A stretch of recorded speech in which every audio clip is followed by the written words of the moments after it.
পাড়ায় পাড়ায় মোড়ে মোড়ে সব মন্দির করা শুরু করে দিয়েছি। তোমরা যারা বিজেপি সেনা আছো সবাই শুরু করে দাও মন্দির করা, কোনো মসজিদ থাকবে না।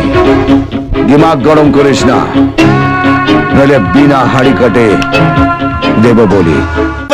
মসজিদ থাকবে না, তোমার থিয়েটার হারও থাকবে না রে শালা। এ শালা শান্তির ছেলে, মসজিদ থাকলে সমস্যা কি রে? আমরা আমাদের মন্দিরে পুজো করতেছি, দাদারা দাদাদের মসজিদে তাদের ধর্ম তারা পালন করবে, তাতে সমস্যা কি শালা? এ শালা ক্ষমতা হাতে পেয়ে শালা বেশি বাড়াবাড়ি করতেছে, শালা বেশি বাহাদুরি করতেছে শালা। এ শালা তোর বিসি সহ টান দিয়ে একদম ছিঁড়ে ফেলবো রে শালা। সাম্প্রদায়িক উস্কানি দাও রে শালা। তোদের মতো কিছু উলাঙ্গার শান্তির ছেলের জন্য আজ এই ভারতের এই অবস্থা। মিলেমিশে থাকতে জানিস না, এত বেশি বাড়াবাড়ি করিস কেন রে? চুপচাপ মাঝে থাকতে পারিস না রে? এ শালা শান্তির ছেলে, আর একবার যদি বলিস মসজিদ থাকবে না, মন্দির থাকবে না, এটা থাকবে না, ওটা থাকবে না, তাহলে তোর সেটার হারও থাকবে না। ক্ষমতা পেয়েছিস, মুসলিম হিন্দু সুন্দর করি ভদ্রভাবে মিলেমিশে থাক, না হলে কিন্তু শালা বেশি বাড়াবাড়ি করলে তো খবর আছে।